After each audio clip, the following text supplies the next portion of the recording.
We're going to have another catastrophe sooner than later.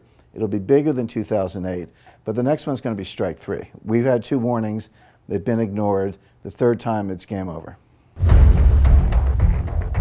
We are entering a period of financial crisis that is the greatest the world has ever known. The wealth transfer that will take place during this decade is the greatest wealth transfer in history. Wealth is never destroyed, it is merely transferred, and that means that on the opposite side of every crisis there is an opportunity. The great news is that all you have to do to turn this crisis into your great opportunity is to educate yourself. I believe that the best investment that you can make in your lifetime is your own education. Education on the history of money, education on finance, education on how the global economy works, education on how all of these guys, the central bankers, the stock market, how they can cheat you, how they can scam you. If you learn what is going on and how the financial world works, you can put yourself on the correct side of this wealth transfer. Winston Churchill once said that the further you look into the past, the further that you can see into the future. This program is all about creating your own crystal ball, being able to gaze into the future, being able to change this crisis, the greatest crisis in the history of mankind, into your great opportunity.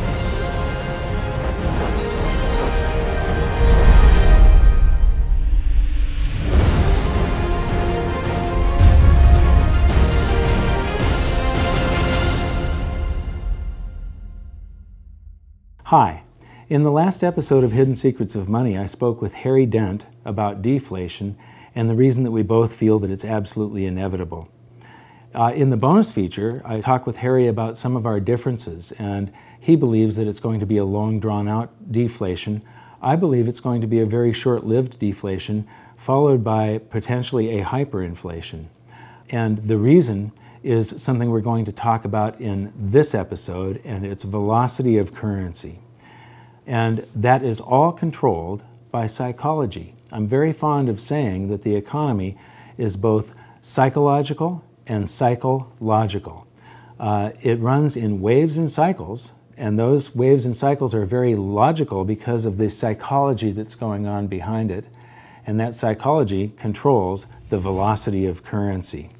Now, I like to teach through the looking glass of history, so I'm going to read you a little bit of my book because there's a perfect example of this in the Weimar hyperinflation. And after I'm done with the book, we're going to come back and we're going to look at some data so that you get a full understanding of what velocity of currency is and how it affects you. So, on page 16, we have: at the beginning of World War I, Germany went off the gold standard and suspended the right of its citizens to redeem their currency, the mark, for gold and silver. Like all wars, World War I was a war of and by the printing press. The number of marks in circulation in Germany quadrupled during the war. Prices, however, had not kept up with the inflation of the currency supply, so the effects of this inflation were not felt. The reason for this peculiar phenomenon was because in times of uncertainty, people tend to save every penny, and World War I was definitely a time of uncertainty. So even though the German government was pumping tons of currency into the system, no one was spending it, yet.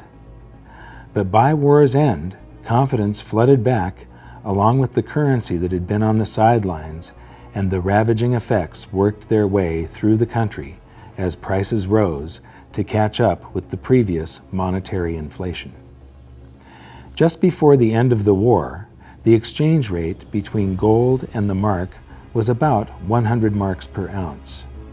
But by 1920, it was fluctuating between 1,000 and 2,000 marks per ounce. Retail prices shortly followed suit, rising by 10 to 20 times. Anyone who still had the savings they had accumulated during the war was bewildered when they found it could only buy 10% or less of what it could just a year or two earlier. Then, all through the rest of 1920 and the first half of 1921, inflation slowed, and on the surface, the future was beginning to look a little brighter. The economy was recovering. Business and industrial production was up. But now there were war reparations to pay, so the government never stopped printing currency. In the summer of 1921, prices started rising again, and by July of 1922, prices had risen another 700%. This was the breaking point, and what broke was people's confidence in their economy and their currency. Having watched the purchasing power of their savings fall by 90% in 1919, they knew better this time around. They were smarter. They had been here before. All at once, the entire country's attitude toward currency changed. People knew that if they held on to their currency for any period of time, they'd get burned. The rising prices would wipe out their purchasing power. Suddenly, everybody started to spend their currency as soon as they got it. The currency had become a hot potato, and no one wanted to hang on to it for a second. Now, on the next page, I talk about the front page of the New York Times 1923, and I reference some information there. And I just happen to have a reprint of the front page of the New York Times from 1923. And there's an article here about the German hyperinflation. But what I find more interesting than that is the entire paper is this wonderful time capsule. And if you replaced the names and dates and names of countries and so on in most of these articles, it would all be pertinent today. You'd think that you were reading today's newspaper. But when it comes to this article on the German hyperinflation, it talks about these paper mills pumping out 45 billion marks per day. Now, this is the February edition of the New York Times. By November, those paper mills were pumping out 500 quadrillion marks per day. So now we're going to take a look at velocity and how it could affect us in the future. So this is me. Now, I developed this keynote presentation to make understanding velocity easy. Most economists make it sound really complex and people don't think they can understand it. But stick with me, I think you'll enjoy this. When you're measuring velocity, you're measuring the number of times each unit of currency changes hands. I'm going to have lunch and I'm going to pay the waiter, I'm going to tip him $1. And then he parked in a red zone that morning, so his car got towed. He's going to have to take a cab home, and he's going to pay that cab driver that same dollar when he gets to his destination. Then later on that day, the cab driver is going to have to fill his cab with gas, and he's going to use that same dollar again as part of the payment to pay for his tank of gas. So that dollar was used in 1, 2, 3 transactions. It had a velocity of 3 that day. In other words, $1 bought $3 worth of goods and services. Now we're going to kick this up a notch, and we're going to call this a country of 10 people, this economy of just 10 people, and their currency supply is $1. That's the only dollar that exists. And it circulates once, and so you've got $1 times a velocity of 1 equals a GDP, the size of the economy, is $1. If it circulates twice, it's 2, 3, 4, 5, 6, 7, 8, 9, 10. So $1 times a velocity of 10, or 10 transactions, equals a $10 GDP, the health of that economy. Now, if you expand the currency supply, we've given each one of these people $1. If they all make a transaction, there has now been 10 transactions, but each dollar was only involved in one of them. So it's a currency supply of $10 times 1 transaction each equals a $10 GDP. So even though you've got 10 times the currency supply, the economy has the same vibrance. There was 10 transactions, it equals $10. Then we have a second transaction, a third, a fourth. This could be a healthy economy. It could also be an economy running into hyperinflation. Keynesians, that's the type of economists that are running the modern day economy, believe that you can create a healthy economy by changing this figure here. the size of the currency supply. So the Federal Reserve thinks that by adding currency to the economy, that they're going to be able to stimulate it and make the economy grow. And the thing is, it isn't the quantity of currency, it's the amount of goods and services that are created in that country that determines the country's level of prosperity. So if you just add a bunch of currency, all it's going to do eventually is drive up prices. Velocity will slow at first, and that's what we're seeing now. Well, the same thing happened in Weimar Germany. This is the entire hyperinflation from the beginning of World War I in 1914 until the end of 1923. And most economists are attracted to this big hyperinflation on the end. But one thing I discovered when I was writing my book is that there's almost always a pre-hyperinflation hyperinflation. And we see one here, where there's this rise of prices and quantity of currency, and then it levels off for a little while, and then rises again. And this has to do with the psychology. This is the time where I said those people had been there before and experienced that. I'm going to zoom up on it. And so here you see the currency supply increasing. So they're doing monetary inflation, but prices stay level, and the price of gold actually dropped toward the end of the war. But as soon as the anxiety is lifted from the population and they start feeling better, all of that currency comes out of hiding and people start making transactions, and velocity picks up, and prices, and the price of gold especially, just rose dramatically and then leveled off some 16 times higher than they were originally. Notice that the currency supply is growing at a certain rate, the prices are delayed, and then bam, they rise to meet it and exceed it, and then stabilize to account for that quantity of currency. Now back to this original chart here, what I find interesting is that during the war it lagged, and then it caught up and matched the currency supply, but then as they kept on printing, velocity started to exceed the currency supply. So prices started to rise faster than they were printing currency, and that's the end game for a hyperinflation. The big lesson here is that the people who owned gold and silver instead of the national currency came out relatively unscathed, or even made huge gains in their purchasing power. Now, this is the US currency supply from 1918 until today. And we've created all of this currency, but we haven't seen any ravaging inflation yet.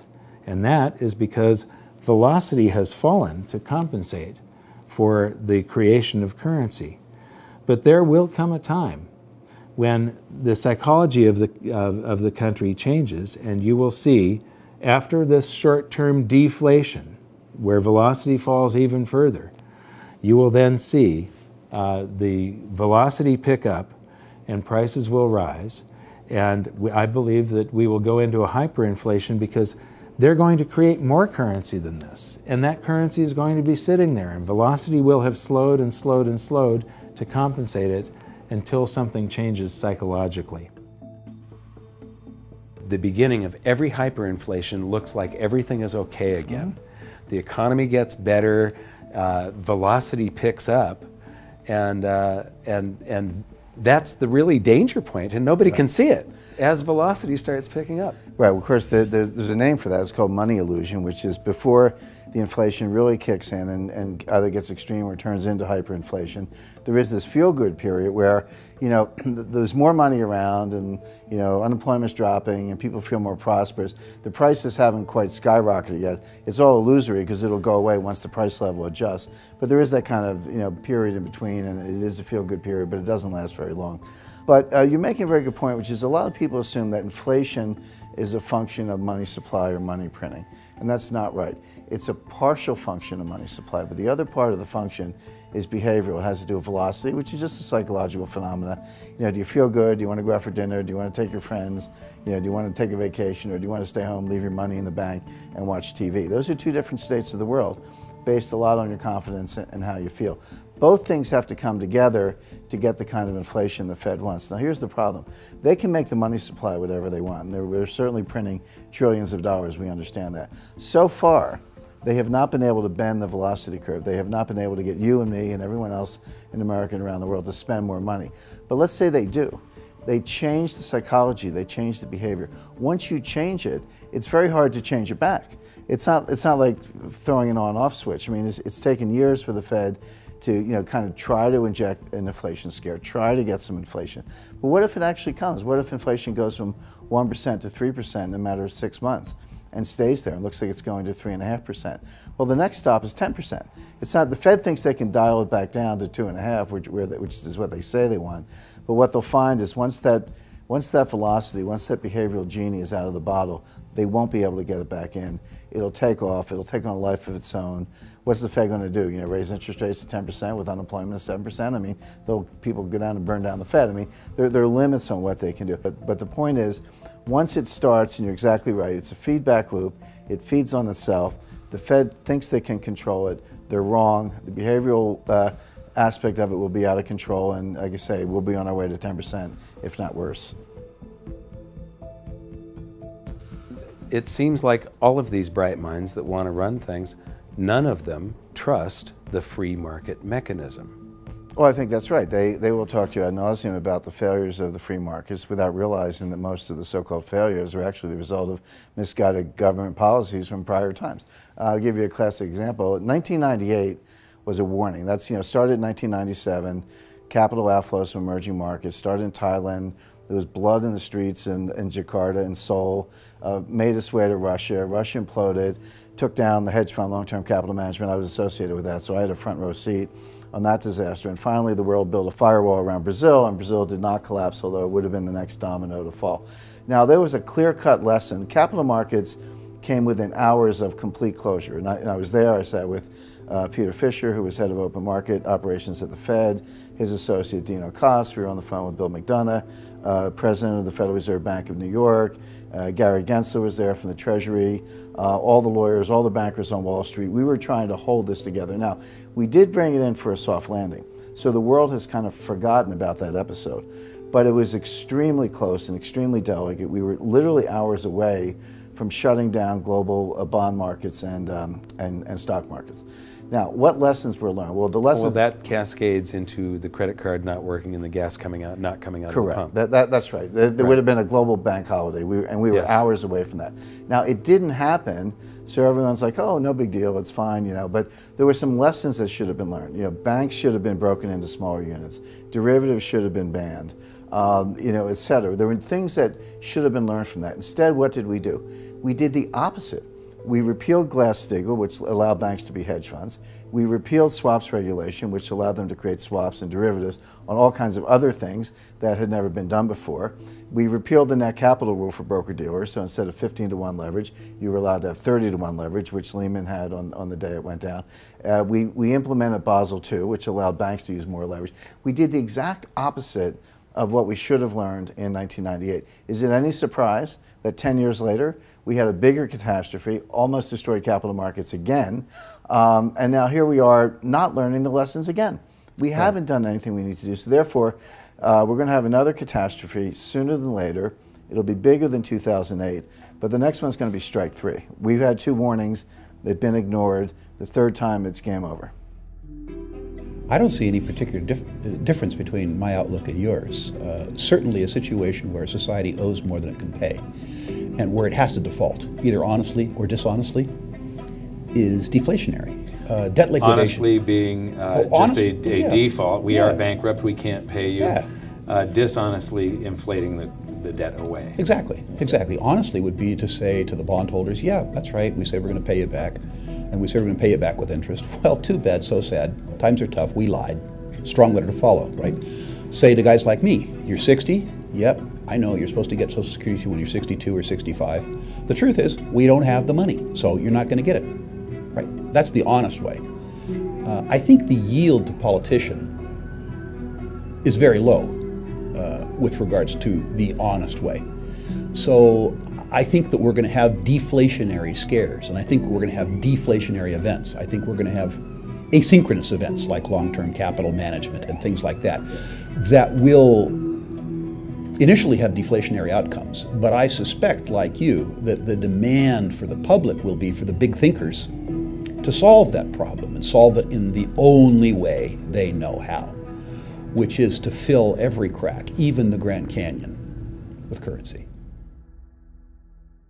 So how is this all going to play out? You know, I don't know exactly, but what I do know is that the longer this goes on, the bigger it's going to be. And I wrote about some of the possibilities in my book. And this was written before the crisis of 2008. And so in here, I refer to Ben Bernanke, but I'm going to change that to just the Federal Reserve or central banks for you right now. So, the day of reckoning will come when millions of baby boomers reach the age where they have to take mandatory distributions from their IRAs. As they find that the investments they were counting on for their retirement, their homes and their IRAs full of mutual funds, have actually lost value, that the amount of stuff that they can buy from the proceeds if they sell their home is actually less than when they bought their home. And as they realize that their dream of a comfortable retirement was just that, a dream, all those boomers will get scared and pull in their horns. They will stop spending. They will start selling off their assets, and the greatest stock market crash in history will unfold as more and more boomers panic and sell. I believe this will also be accompanied by the greatest real estate crash the world has ever known. This perfect storm of bankruptcies and foreclosures will cause the currency supply to contract as the giant credit bubble pops, and all those big spenders become big savers. When people save their currency, it stops circulating. The economic engine runs out of oil, and the whole thing locks up. This is every central banker's worst nightmare. This is real deflation, and the world's central bankers are about to discover the true scale of the horrors of a credit bubble implosion. When this happens, the Federal Reserve will once again send out its armada of money bomb dropping helicopters, but this time something will be different. Something will have gone horribly wrong. The bombs will have been defused. The Fed will try pumping the banking sector by buying up every kind of debt they can get their hands on, but to no avail. They will go to the extraordinary measures that they had said they were prepared to go to. They will buy every mortgage, mortgage-backed security, and any other type of debt that panicky investors and banks are trying to sell, but nothing good will come of it. They will start buying stocks to buoy the stock market, but retail sales will continue to plunge. They will try broad-based tax cuts, but it won't jumpstart the economy. They will work with foreign central banks to buy each other's debt, but the global economy will continue to plummet. People will finally see through the veil. They will see what Dorothy, the Scarecrow, the Lion, and the Tin Man saw, that the Wizard of Oz is really just some dopey old guy frantically pulling levers. Remember when we talked about how during World War I, the Germans increased their currency supply by 400%, yet there was no price inflation because of the public's anxiety over the war and the uncertainty of their future? Imagine the anxiety 75 million baby boomers will feel as they approach retirement, only to find their homes and their mutual funds are now worth next to nothing. The nest egg, ladies and gentlemen, has just cracked. When they get their tax rebates, are they going to buy that new big screen TV and the latest cell phone? I think not. I think they're going to save every dime they can get their hands on, just like in Germany during the war. But there will be a point at which a threshold is reached. For each income class it will be different. It will be the point where they feel that they've finally got enough saved for retirement. For some it will be $100,000, for others it will be $1 million, and for others still it will be $10 million. The Fed knows there is a point where they'll finally feel safe enough to replace that aging computer and maybe get that new TV. At this point, the boys at the Fed will buy enough government debt to fund tax rebates for all the taxes in the previous year, but still, nobody will buy that new car. The threshold the Fed is looking for will not be reached. Then, in not-so-quiet desperation, the Fed will say, "Screw the helicopters, send in the bombers." And as the shadow of millions of stealth currency bombers darken the skies, currency will begin to fall like rain in the desert. As Joe Sixpack and John Q get tax rebate checks in the mail for all the taxes they paid during their entire lifetimes, fear will be temporarily alleviated and some of that currency will come out of hiding, just as in Weimar Germany. Prices will rise quickly and dramatically as all that stored up currency energy is released. In a panic, the Fed will call back the bombers, but it will be too late. There's nothing they will be able to do to stop it now because the hyperinflation will have already begun. The Dow will begin an invisible crash of epic proportions and gold prices will shoot to the moon. If you are wise enough to moor your boat in the safe harbors of gold and silver and other commodities, you will weather the storm. It won't be pretty, but at least you'll be safe. At this point, confidence in the currency will fall faster than it can be created. Cost of living increases for government employees, and the costs of all government projects, the subcontractors, the labor, the materials, will all skyrocket. And each time more currency is created to pay for the increases, the value of the currency will fall even faster. In times like that, governments have only two choices: shut down the government and all of its projects and services, send everybody home without pay, turn off the printing presses, and wait for the free market system to discover price levels that account for the quantity of the currency in the supply, or print the currency into oblivion. Governments have always chosen the latter. But the stored up energy of excess currency creation doesn't have to take place within the United States, and it doesn't necessarily have to be in the future. In fact, there is an abundance of stored up currency just waiting to be released right now. As I mentioned earlier, all the dollars we sent overseas to other countries to buy their goods and services are now sitting in their bank accounts, just waiting to be spent. Eventually, the world economy will lose faith in the US dollar and will want to dump it by buying up goods. And as all those dollars come flooding back into the US, it will, of course, cause the prices of those goods and services to rise, and could, and probably will, trigger a scenario much like the one I have just finished describing. Throughout history, economists have suffered from what I like to call this time syndrome. This time, they've become masters of the economic universe. This time, they've figured it out. This time, they've tamed the economy. This time, they've mastered the art of infinite currency amplification. This time, a fiat currency will work. History gives this a probability of 0. Each time we sailed toward economic doom, the greatest financial minds in the world were at the helm. Do you really think we should continue letting them steer the ship? I think not. It would be nice if we started listening to people that have been right rather than the people that have theories. And it would be great if they would allow the free market to work, but that's not the way it's going to happen. The people that have the theories will continue to rule, and we will vote for people that don't know what they're doing. And so the best that we can do is try to protect ourselves and even, potentially benefit from government and economists' stupidity. And so the way you do that is by learning as much as you can about what's happening and developing your own opinions on what is coming at you, rather than being reactionary.